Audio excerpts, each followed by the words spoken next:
Hello दोस्तों, नमस्कार। कैसे हैं आप? उम्मीद है कि आप सब लोग एकदम मस्त होंगे। तो दोस्तों, स्वागत है आपका फिर से आपके अपने YouTube चैनल एम्बिशन क्लासेस 2019 में। तो दोस्तों, जैसा कि हम लास्ट क्लास में काफ़ी सारे अलग अलग टॉपिक पर डिस्कस कर रहे थे, जैसा कि बताया कि हमारा डी ऑर्बिटल चल रहा था। तो दोस्तों, डी ऑर्बिटल ही अपने आप में बहुत ही ज़्यादा इम्पोर्टेंट है और डी ऑर्बिटल में भी 3D सीरीज बहुत ही ज़्यादा इम्पोर्टेंट है। चलिए दोस्तों, आज उसी के बारे में फिर से आज हम डिस्कस करने वाले हैं। तो सबसे पहले आज हम बात करेंगे, हमारा वही है डी ऑर्बिटल। तो डी ऑर्बिटल एक ऑर्बिटल ही है, पर पता बहुत ही इम्पोर्टेंट है, अपने आप में इम्पोर्टेंस रखता है। इससे रिलेटेड आज हम कुछ बातें करेंगे अनपेयर्ड इलेक्ट्रॉनों से। जी हाँ दोस्तों, अगर हम बात करते हैं अनपेयर्ड इलेक्ट्रॉन, इसके बारे में हमारा रहने वाला है अनपेयर्ड इलेक्ट्रॉन। अनपेयर्ड इलेक्ट्रॉन ये बहुत ही ज़्यादा इम्पोर्टेंट है। अनपेयर्ड इलेक्ट्रॉन अगर किसी भी ऑर्बिटल में होंगे, डी ऑर्बिटल में अनपेयर्ड इलेक्ट्रॉन होंगे, तो इससे काफ़ी सारी प्रॉपर्टीज जनरेट होती हैं, काफ़ी सारी प्रॉपर्टीज बनती हैं। क्यों? क्योंकि ये एक ऐसी चीज़ है अनपेयर्ड इलेक्ट्रॉन जिससे काफ़ी सारी चीज़ों से ये रिलेट होता है। बात करेंगे अनपेयर्ड इलेक्ट्रॉन, पहली बात तो क्या होगा, इससे हम मैग्नेटिक बिहेवियर पता कर सकते हैं। मैग्नेटिक बिहेवियर कि उस एलिमेंट का मैग्नेटिक बिहेवियर कैसा है। दूसरी बात, इससे हम क्या कर सकते हैं,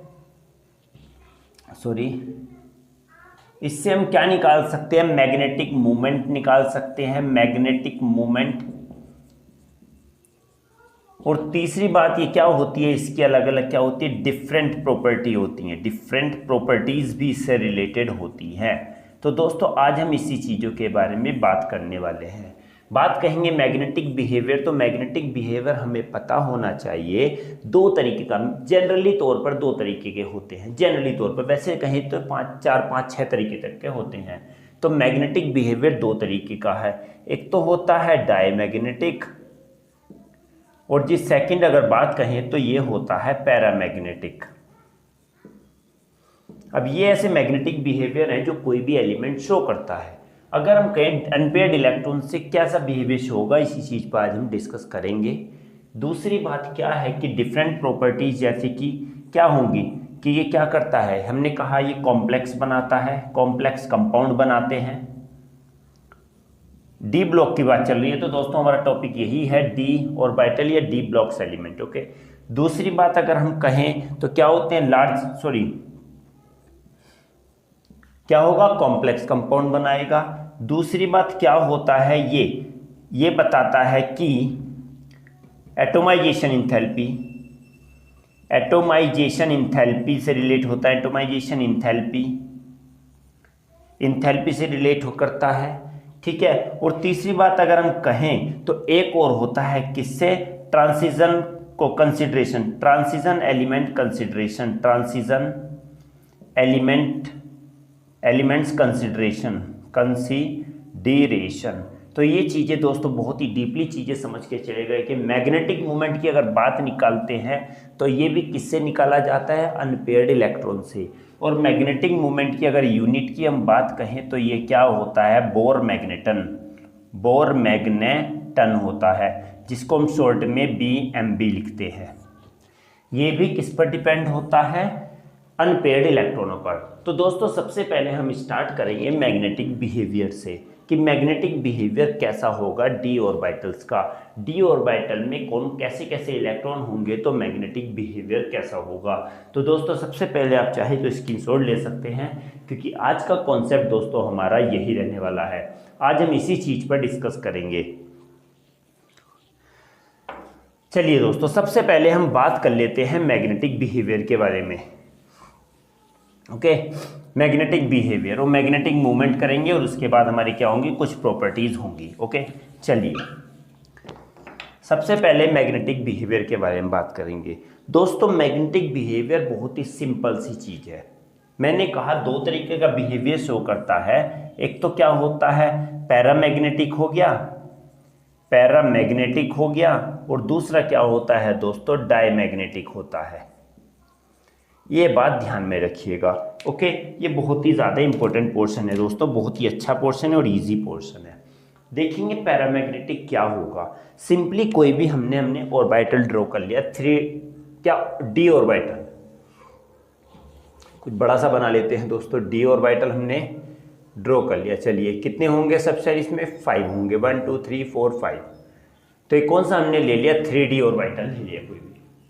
अब क्या होंगे, अगर माना कोई भी इलेक्ट्रॉनिक कॉन्फ़िगरेशन कितना हुआ, 3D क्या हुआ, 7 हुआ, ले लेते हैं 3 7 लास्ट इलेक्ट्रॉनिक कॉन्फ़िगरेशन है। तो हमने कहा गया डी में कितने इलेक्ट्रॉन है, 7 इलेक्ट्रॉन है। तो भर दीजिए 1 2 3 4 5 6 और 7, सारे इलेक्ट्रॉन्स हमारे भर चुके हैं। बात करेंगे इसमें हमारा अगर 3D 7 है तो इसका हम ये पूछेंगे नेचर क्या होगा। कोई एलिमेंट है उसका क्या है, 3D 7 है, 3D अगर 7 इसका इलेक्ट्रॉनिक कॉन्फ़िगरेशन है तो इस कंडीशन में ये कैसा नेचर होगा, पैरामैग्नेटिक होगा या डाई। तो अब पैरामैग्नेटिक डिपेंड करेगा अनपेयर्ड इलेक्ट्रॉन्स पर, हमारा टॉपिक भी यही था, अनपेयर्ड इलेक्ट्रॉन्स पर। तो हम देखेंगे यहाँ पर कितने अनपेयर्ड इलेक्ट्रॉन नजर आ रहे हैं, ये तो पेयर्ड है, ये भी पेयर्ड है। पेयर्ड मतलब दो इलेक्ट्रॉन्स है, एक क्लॉकवाइज और एक एंटी क्लॉकवाइज। तो 1 2 3, तो अनपेयर्ड इलेक्ट्रॉन्स कितने हैं जी, यहाँ पर 3 है। समझ में आया। अगर किसी भी कोई भी एलिमेंट है और उसमें एक अनपेयर्ड हो या फिर 2 हो या 3 हो या 4 हो या 5 हो, डी ऑर्बिटल के बारे में बात कर रहे हैं, मैक्सिमम कितने 5 अनपेयर्ड हो सकते हैं डी ऑर्बिटल में, और मिनिमम कितना हो सकता है, ये तो मैक्सिमम हो गया, यहाँ पर लिख देते हैं मैक्सिमम कितने 5 अनपेयर्ड हो सकते हैं, और मिनिमम कितना हो सकता है दोस्तों, मिनिमम 1 अनपेयर्ड इलेक्ट्रॉन हो सकता है। ओके, अगर अनपेयर्ड इलेक्ट्रॉन हैं तो ध्यान रखिए एक चीज यहाँ पर बहुत ही इंटरेस्टिंग है कि अगर डी ऑर्बिटल में अनपेयर्ड इलेक्ट्रॉन है, 1 हो 2 हो 3 हो 4 हो या 5 हो, तो उस कंडीशन में ये एलिमेंट क्या शो करता है, पैरामैग्नेटिक शो करता है। जी हाँ दोस्तों, अगर कोई भी अनपेयर्ड इलेक्ट्रॉन अगर है, एक भी होता, चाहे अगर माना ये एक भी अनपेयर्ड होता, तो उस कंडीशन में ये क्या शो करता, पैरामैग्नेटिक। किसी भी ऑर्बिटल में अनपेयर्ड इलेक्ट्रॉन का होना क्या बताता है कि उसका मैग्नेटिक बिहेवियर कैसा है, पैरामैग्नेटिक है। बात आएगी भाई इसमें लिख दो इसका अनपेयर्ड इलेक्ट्रॉन्स की प्रेजेंस, अनपेयर्ड इलेक्ट्रॉन प्रेजेंट। अगर अनपेयर्ड इलेक्ट्रॉन प्रेजेंट है तो वो पैरामैग्नेटिक है। डायमैग्नेटिक की बात आएगी, अब हम कहेंगे कि जिंक है। ओके, इसको हाईलाइट करते रहिएगा, एक नोटबुक लेके बैठे उसमें हाईलाइट करते रहिएगा। माना जिंक है, जिंक का इलेक्ट्रॉनिक कॉन्फ़िगरेशन 30 के अकॉर्डिंग कितना बैठता है, 3D10 बैठता है, 4s2 3D10। डी ऑर्बिटल क्या है इसका, 10 इलेक्ट्रॉन्स है। तो डी ऑर्बिटल में दोस्तों भर दीजिएगा 10 इलेक्ट्रॉन्स। तो 1 2 3 4 5 6 7 8 9 10, कोई अनपेयर्ड है क्या, नहीं। अनपेयर्ड इलेक्ट्रॉन्स कितने हैं इसमें, इज इक्वल टू 0 अनपेयर्ड है, इसमें कोई अनपेयर्ड है ही नहीं। तो उस कंडीशन में जिंक वाला क्या होगा, इसका नेचर कैसा होगा, डायमैग्नेटिक होगा। कोई भी ऑर्बिटल में अगर सारे के सारे इलेक्ट्रॉन्स पेयर्ड होंगे तो वो क्या शो करता है, डायमैग्नेटिक बिहेवियर शो करता है। कहेंगे पेयर्ड इलेक्ट्रॉन्स आर प्रेजेंट, इसमें क्या होते हैं, पेयर्ड इलेक्ट्रॉन, तो उसे क्या बोलते हैं, डायमैग्नेटिक बोलते हैं। अनपेयर्ड इलेक्ट्रॉन अगर होंगे तो वो मैग्नेटिक बिहेवियर कहलाएगा पैरामैग्नेटिक, और पेयर्ड इलेक्ट्रॉन होंगे तो वो कहलाएगा हमारा डायमैग्नेटिक। तो सिंपल सी एक छोटी सी बात यही थी। एक बात और बता देता हूँ एडिशनल, इसमें भी और इसमें भी, कि अगर पैरामैग्नेटिक बिहेवियर किसी भी एलिमेंट का होगा, कोई भी डी ऑर्बिटल में पैरामैग्नेटिक बिहेवियर होगा, या कहें तो अनपेयर्ड इलेक्ट्रॉन होंगे, तो वो क्या शो करता है, वो क्या बनाता है दोस्तों, कलर्ड कंपाउंड बनाता है। क्या बनाता है, कलर्ड कंपाउंड बनाता है। ये बात ध्यान रखिएगा, कलर्ड कंपाउंड जो बनाएगा वो किसकी वजह से बनाता है, सिर्फ पैरामैग्नेटिक, क्योंकि जो पैरामैग्नेटिक बिहेवियर होगा जिसके अंदर, वही क्या बनाता है, कलर्ड कंपाउंड बनाता है। इस बात का ध्यान रखिए। पेयर्ड होंगे तो वो कलर नहीं होगा, उसमें कलरलेस कंपाउंड होगा। इतनी बात समझ में आई। यस, ये कलर्ड कंपाउंड नहीं बनाता, कलर्ड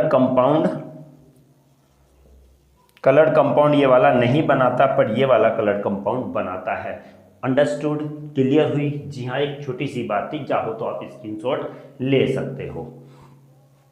दोस्तों अगर समझ में आता है तो प्लीज़ वीडियो को ज़्यादा से ज़्यादा शेयर कीजिए, और जिस भाई ने अभी तक सब्सक्राइब नहीं किया प्लीज़ सब्सक्राइब जरूर कीजिए, और जो वीडियो को पहली बार देख रहे हैं प्लीज़ सब्सक्राइब जरूर कीजिएगा, क्योंकि आप लोगों को यहाँ पर वीडियो का सिलसिला जारी रहता है और आप लोगों को अलग नई नई वीडियोज़ आप लोगों को मिलती रहेंगी। तो चलिए दोस्तों बात करेंगे सेकंड वाले पार्ट की। यहाँ पर सेकंड वाला क्या था? सेकंड वाली थी हमारी कुछ प्रॉपर्टीज़ थी, इंपॉर्टेंट प्रॉपर्टीज़ के बारे में बात कही गई थी, ठीक है। तो उससे पहले हम क्या करेंगे, डिफरेंट प्रॉपर्टीज़ थी, उसके बाद पहले हम बात करेंगे मैग्नेटिक मोमेंट के बारे में। इसमें बात कर लेते हैं मैग्नेटिक मोमेंट। अभी हमने क्या कहा था, मैग्नेटिक मोमेंट की जो यूनिट होती है वो क्या होती है, बोर मैग्नेटन। बोर मैग्नेटन होती है, जिसको शॉर्ट फॉर्म में क्या लिखा जाता है, BM लिखा जाता है।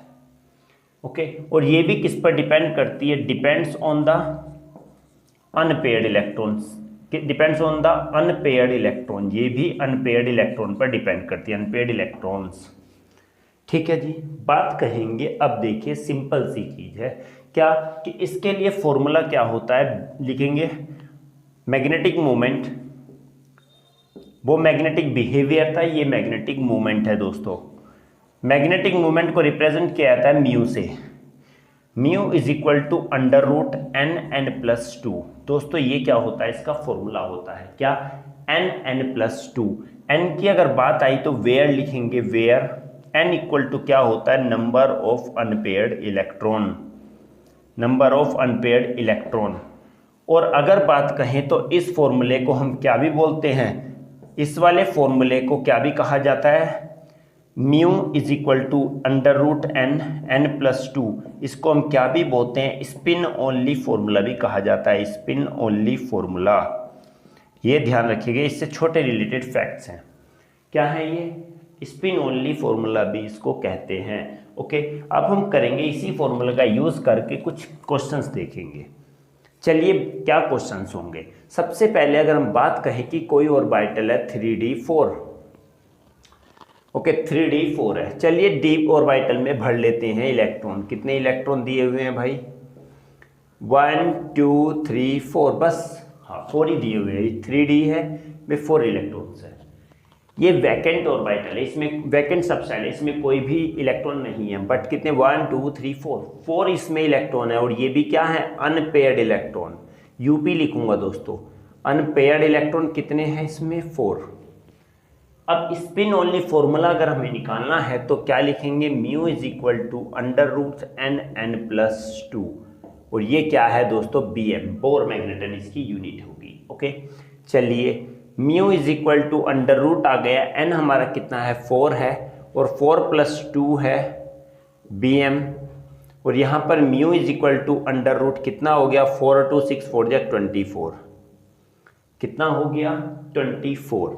अगर हम इसका निकालते हैं स्क्वायर रूट तो देखिए दोस्तों स्क्वायर रूट कितना आएगा, 4 4 4 जा 16, 8 4 4 8.00, ओके 0 0 8 8 जा 64, 8 9 जा 76, 8 9 जा 9, नो 6 7 टाइम जाएगा शायद 7, तो 4.7 समथिंग इसका आएगा। कितना आएगा, 4.76, कुछ भी 8 भी कुछ भी आ सकता है। ओके 4.7 क्या आ गया, BM आ गया। म्यू इज इक्वल टू हमारा स्पिन ओनली फॉर्मूला कितना आया, मैग्नेटिक मोमेंट कितना आ गया, 4.7 BM।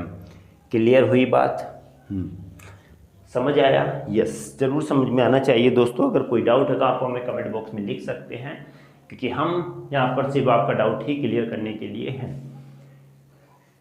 क्लियर हुआ ना, बस एक बात समझ लीजिए, ये अगर यूनिट बोर मैग्नेटन है, डिपेंड्स किस पर करता है, अनपेयर्ड इलेक्ट्रॉन्स पर निकालते हैं। मैग्नेटिक मोमेंट ये हो गया, एन इसमें नंबर ऑफ अनपेयर्ड इलेक्ट्रॉन है, म्यू इसको हम स्पिन ओनली फॉर्मूला भी कहते हैं। आई होप कि दोस्तों ये क्लियर हो गया होगा। चलिए दोस्तों हम बदल देते हैं क्वेश्चन फिर से, अब छोटा सा क्वेश्चन फिर बदल देते हैं। चलो मान लीजिए यहाँ पर 3D हमने 7 ले लिया, कितना ले लिया 3D 7। चलिए 1 2 3 5 1 2 3 4 5 6 7 अनपेड इलेक्ट्रॉन 1 2 3 अनपेड इलेक्ट्रॉन कितने हो गए? अनपेड इलेक्ट्रॉन 3 हो गए। चलिए रख दीजिए 3 and 3 + 2 Bm mu is equal to √3 to 5 3 या 15 Bm then mu is equal to 15 का निकाल दीजिए स्क्वायर रूट। दोस्तों क्या आएगा? 15 का स्क्वायर रूट अगर हम निकालेंगे तो कितना है? 3 3 जा 9 6 हुआ 3 3 3 6 पॉइंट लगा के 00 लगा दिया। कितनी बार जाएगा? 9 टाइम्स जाएगा शायद। 9 9 जा 81 8 9 6 54 54 और 8 नहीं जाएगा दोस्तों। 8 टाइम्स करेंगे 8 9 जा 72 7 8 6 जा 48 48 और 7 हो गए 55। तो 8 टाइम्स जाएगा दोस्तों, वो भी पहला वाला भी 8 टाइम्स ही जाता शायद। तो कितना आ गया? 3.8। तो आंसर क्या आया इसका हमारा? 3.8 बोर मैग्नेटन 3.8 Bm। क्लियर हो गया होगा दोस्तों। अब एक और छोटी सी चीज़ बताता हूँ दोस्तों इसमें, जो आपको मज़ा आ जाएगा सुन के। जल्दी से इसका स्क्रीनशॉट ले लीजिए और बिल्कुल आपको मज़ा आ जाएगा। बिल्कुल एक ट्रिक, एक ज़्यादा कैलकुलेट भी नहीं करना, ट्रिक से बता दूंगा दोस्तों। चलिए समझ में आया ना? चलिए बात करेंगे दोस्तों अगले क्वेश्चन की, जो बहुत ही, अगर मैं मल्टीपल चॉइस क्वेश्चन यहां से देता हूं तो फर्स्ट इज इक्वल टू वो लिखेंगे if mu is equal to 5.34 Bm then the number of unpaired electrons, then the number of unpaired electrons A, B, C और D 3.34 sorry 3.3 5 4 6। चलिए दोस्तों अब बात करेंगे इसमें से क्या होगा। अब देखिए सिंपल सा एक चुटकी बजा के आंसर इसका आ जाएगा। कहेंगे कैसे? बिना सोल्व, पेन भी नहीं उठाऊंगा, कुछ भी नहीं करूंगा, आंसर आ जाएगा। पहले बी वाला फिर लिख लीजिए, 1 वाला है, 2 वाला लिख लेते हैं दोस्तों। If mu is equal to 3.79 Bm then the number of unpaired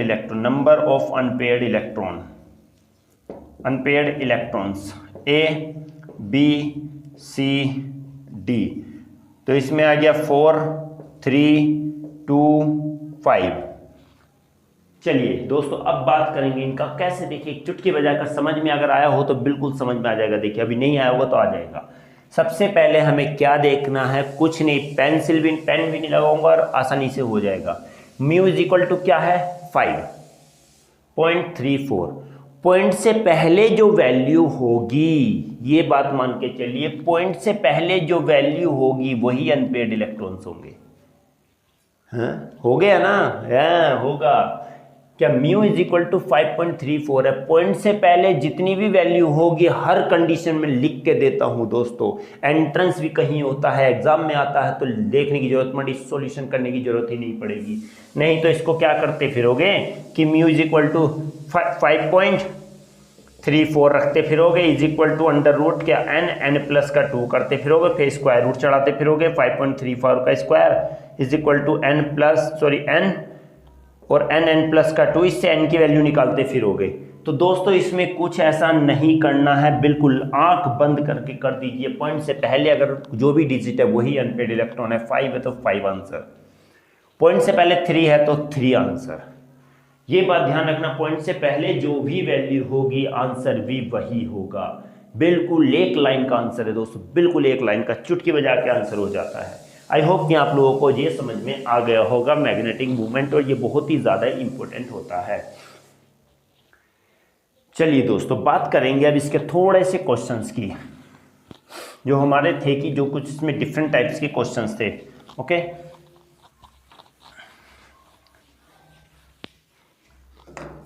सबसे पहले हम बात करते हैं क्या कि कॉम्प्लेक्स कंपाउंड बनाते हैं। डी ऑर्बिटल, ये हमारी एक कैरेक्टरिस्टिक्स भी है कि D orbitals, D block elements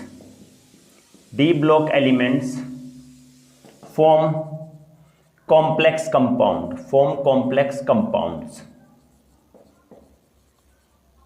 ये दोस्तों हमारा क्वेश्चन आता है कि क्यों बनाते हैं, क्या रीज़न है इसके पीछे। दोस्तों इसके पीछे भी यही रीज़न है, कॉम्प्लेक्स कंपाउंड क्यों बनाते हैं, क्योंकि इसमें क्या होते हैं, डी ब्लॉक में क्या होते हैं, अनपेयर्ड इलेक्ट्रॉन्स होते हैं। इसका सिर्फ एक आंसर है, because d orbitals contain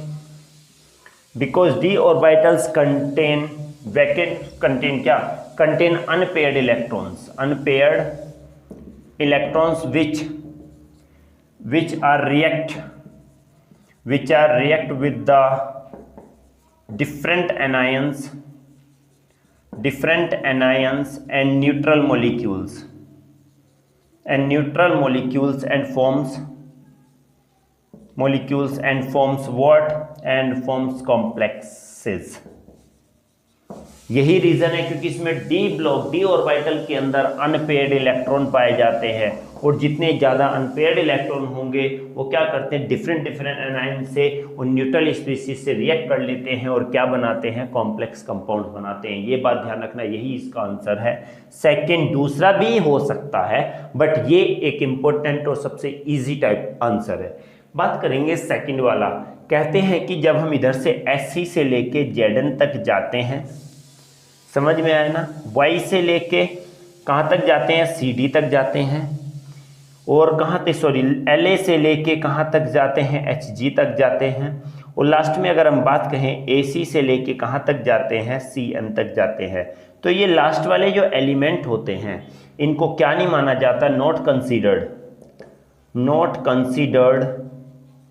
as transition element. क्यों, रीज़न क्या है इसके पीछे, ट्रांजिशन एलिमेंट्स नहीं माना जाता इनको। क्यों, क्योंकि इसके पीछे भी एक ही रीज़न है, लास्ट में जो भी एलिमेंट्स होते हैं, लास्ट में जो भी एलिमेंट होगा उसका ऑर्बिटल कंप्लीटली फिल्ड होगा, D10 होगा, इसका भी D10 होगा, इसका भी D10 होगा, इसका भी D10 होगा, इसका भी D10 होगा, मीन्स D ऑर्बिटल कंप्लीटली भरा होगा। और जब D ऑर्बिटल कंप्लीटली फिल्ड होगा और ये किसको, ट्रांजिशन एलिमेंट्स के जनरल फॉर्मूले को भी फॉलो नहीं करेगा। हम बात कहें because the d orbital is completely filled, d orbital is completely filled, क्या होता है इसमें, d ऑर्बिटली कंप्लीटली फिल्ड होता है इसमें, तभी इसको हम ट्रांजिशन एलिमेंट्स नहीं बोलते हैं। क्या नहीं बोलते, इसको ट्रांजिशन एलिमेंट्स नहीं बोलते हैं। क्यों, क्योंकि इसका d ऑर्बिटल पूरी तरीके भरा होता है और किसको फॉलो नहीं करता, and does not follow general formula of किसको, ट्रांजिशन एलिमेंट्स के जनरल फॉर्मूले को क्या नहीं करता, ये फॉलो नहीं करता है। आई होप कि दोस्तों आपको समझ में आया होगा। बिल्कुल दोस्तों इजी कॉन्सेप्ट है, इजी तरीका है, तो दोस्तों बिल्कुल समझ में आ गया होगा। अब भी दोस्तों कोई डाउट है तो आप हमें कमेंट बॉक्स में लिख सकते हैं। चाहो तो दोस्तों आप स्क्रीनशॉट ले सकते हैं। दोस्तों जो पहली बार है प्लीज़ चैनल को सब्सक्राइब जरूर कीजिएगा और वीडियो को ज़्यादा से ज़्यादा शेयर कीजिएगा। लाइक शेयर कमेंट करना तो बिल्कुल भी ना भूलिएगा दोस्तों। तो दोस्तों आज के लिए बस इतना ही था। अगली क्लास में आएंगे एक अलग टॉपिक लेकर, एक मज़ेदार फिर से कॉन्सेप्ट लेकर। तब तक के लिए दोस्तों मिलते हैं अगली क्लास में। नमस्कार।